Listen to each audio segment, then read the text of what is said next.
The Galactic Council prided itself on thorough research. Before making contact with any species, they studied them for decades.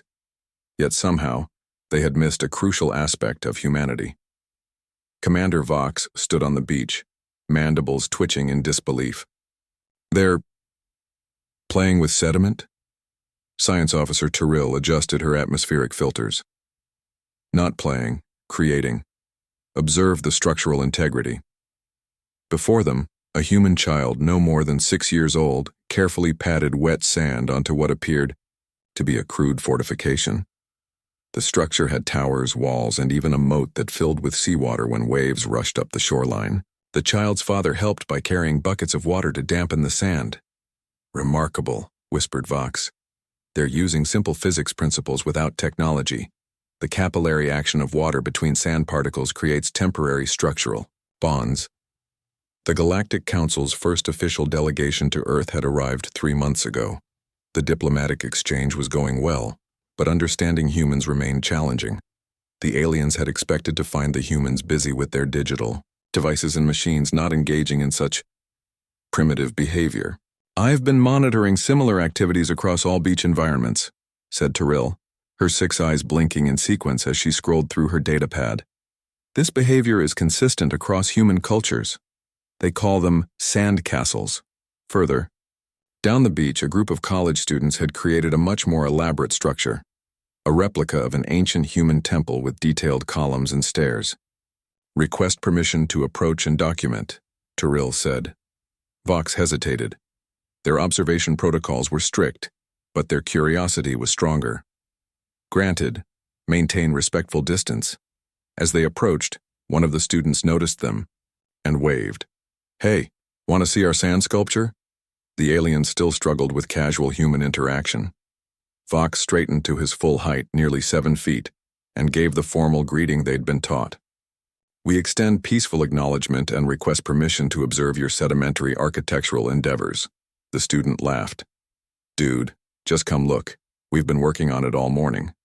Tyrrell moved closer, her scanner discreetly recording. "The precision is astonishing without tools." "Oh, we have tools," said a woman named Meg, holding up plastic shapes. "Buckets, shovels, carving tools, nothing fancy." "But why?" asked Vox, genuinely confused. "These structures are temporary.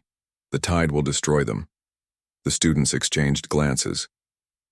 "That's kind of the point," said Tom, the tallest of the group. "It's not about making something permanent. It's about the process, the challenge, and enjoying the moment." "Impermanence is valued?"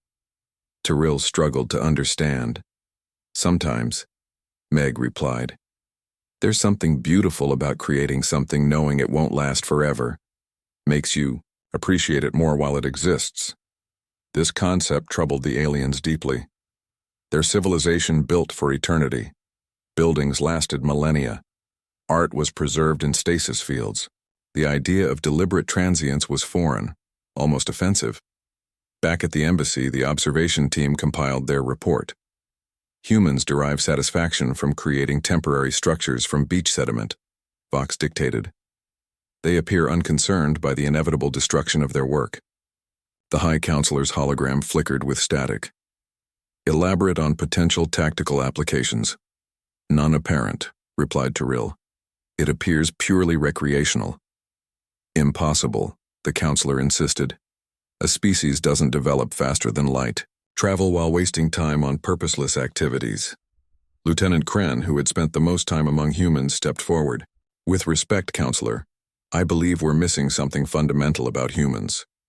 They don't separate utility from enjoyment as we do." 2 weeks later, the aliens organized their own scientific expedition to Earth's beaches. 20 researchers, equipped with advanced measuring devices and sampling tools, studied sand properties, water content ratios, and structural mechanics. What they hadn't expected was public attention. Humans gathered to watch the aliens meticulously building geometric sand structures using mathematical precision. Local news crews arrived. Children asked to help. Vox was horrified at first, but the diplomatic officer insisted they allow it. "Cultural exchange," she said firmly. Soon the beach hosted an impromptu sand sculpture contest, aliens versus humans. The aliens created perfect geometric shapes with precise angles. The humans made whimsical castles, sea creatures, and in one case, a surprisingly accurate sand sculpture of Commander Vox himself. As the tide began rising, Vox watched in alarm. We must document and preserve these structures immediately. But the humans were already taking pictures, laughing as the waves began eroding their creations. A young boy named Max approached Vox. "Want to take a picture with your sand pyramid? Before it washes away?" "You're not distressed by its imminent destruction?"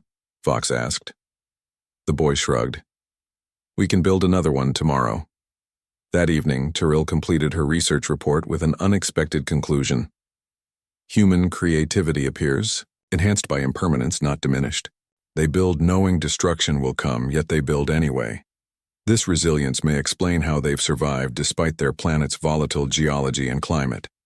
Commander Vox added his own observation. "We build to last forever and fear change. Humans build with full knowledge of transience and embrace it. This perspective makes them simultaneously more fragile and more resilient than we anticipated. Recommend comprehensive reassessment of human psychological profiles." The Galactic Council was not pleased with these findings. Temporary sand structures didn't fit their understanding of advanced civilizations. But as more reports filtered in about human art, music, dance, and other impractical pursuits, they began to wonder if they had fundamentally misunderstood what made a species thrive among the stars. Perhaps there was something to be learned from playing in the sand after all.